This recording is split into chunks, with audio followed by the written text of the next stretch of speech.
Hello အားလုံးပဲမင်္ဂလာပါဒီနေ့နွေနွေကားပေါ့နော်ဝင်းကားလဲစားခြင်းနဲ့အချိန်ကိုလည်းအများကြီးအကုန်မခံနိုင်ဘူးလွယ်နဲ့အချိန်တို့အတွင်းမှာပေါ့နော်မြန်ဆန်ချက်နိုင်တဲ့နည်းလေးကိုအမျှဝေပေးခြင်းပါတယ်ဗီဒီယိုလေးမှာကြည့်ပေးကြပါအောင်နော်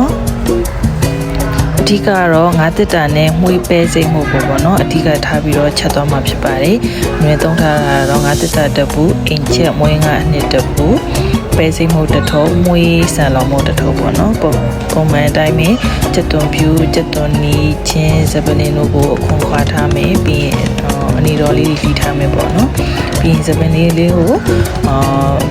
ထုပေးလိုက်မယ်ပေါ့နော်ထုမှအနံလေးကပုံမှုပြီးတော့ပိုကောင်းတာပေါ့နော်ပြီးအနီတော်လေးတွေဖြတ်ပေးမယ်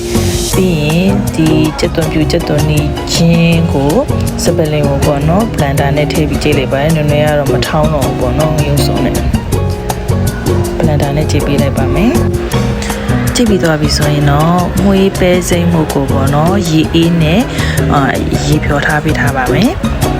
ရေနွေးလည်းမသုံးဘူးရေနွေးလေးလည်းမသုံးပေါ့နော်ရေအေးနဲ့ပါပဲရေအေးနဲ့ပေါ့နော်သူအချိန်စားလေးနည်းနည်းရေထည့်ပြီးတော့ပေါ့နော်ရေပျော်သွားတဲ့အထိပျော်ဝင်သွားတဲ့အထိဖြော်ပေးထားမယ်ဒါကတော့မွေးကားဘက်ကိုသုံးထားတဲ့တစ်စိပ်ပါပြီးတော့ငါတစ်တာကိုအရေးတက်အဖက်တက်ခွဲပြီးသွားရင်တော့ငါတစ်တာလေးတွေကိုဇွန်လေးနဲ့ခြေပေးထားပါမယ်ငါတစ်တာကိုသုံးထားတဲ့အတွက်ကြောင့်ငါပြုတ်ကမဲ့အချိန်မလိုတော့ဘူးငါရိုးထွင်ရမဲ့အချိန်မလိုတော့ဘူးပေါ့နော်ပြီးရင်တော့ရေစူပေါ့နော်ဒီပုတ်ပွက်စူတွေကိုဆန္ဒဖြော်ထားတဲ့မွေးပဲစိမ့်မှုကိုပေါ့နော်ထည့်ပြီးတော့ကြိုပေးပါမယ်အနံ့ပေါ့နော်ပဲစိမ့်အနံ့ပျောက်သွားတဲ့အထိကြိုပေးပါမယ်ပြီးရင်တော့ဒီဘက်မှာတော့စီတက်ပါမယ်စီလေးကိုစနွေးမုတ်ထည့်မယ်ခုနကြည့်ထားတာတွေထည့်မယ်ရောင်တင်မုတ်ထည့်မယ်ပြီးရင်ငါတစ်တာလေးထည့်ပြီးစီတက်ပေးပါမယ်မှုေးပြီးတော့ပေါ့နော်6လာတဲ့အထိပေါ့နော်စီတက်ပေးပါမယ်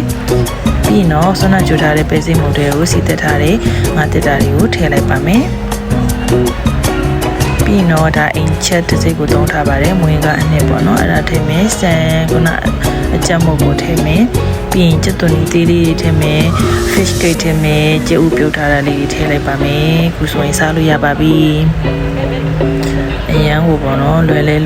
မြန်တယ်အနံ့အရသာနဲ့လည်းပြည့်စုံတယ်ငါတစ်တာအနံ့ရနံမနေဘူးပေါ့နော်တချို့ကငါတစ်တာနန်းလားပေါ့ငါတစ်တာနန်းမနေဘူးပဲစင်းကိုလည်းတီချာလေးပေါ့နော်အနံ့ပျောက်သွားတဲ့အထိတီချာလေးကြိုပေးပါ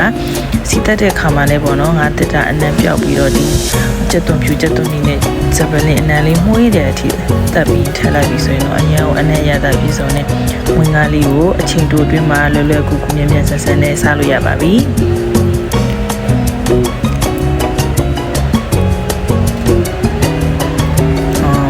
ဆိုင်ပေါ့နော်ဒီ coffee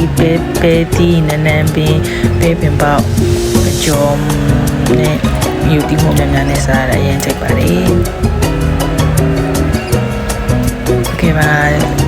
ဗီဒီယိုလေးကိုပေါ့နော်စွန့်အောင်ကြည့်ပေးတဲ့အတွက်အများကြီးကျေးဇူးတင်ပါတယ်နောက်ဘလော်လေးတွေမှာလည်းထပ်တွေ့မယ်နော်ဘလို့ဟာလေးတွေကိုလွယ်နဲ့အချိန်တိုအတွင်းမှာချက်လို့ရတယ်ဆိုတာကိုနောက်တစ်ခါဗီဒီယိုလေးတွေမှာလည်းမျှဝေပေးသွားပါဦးမယ်ကျေးဇူးတင်ပါတယ်ရှင်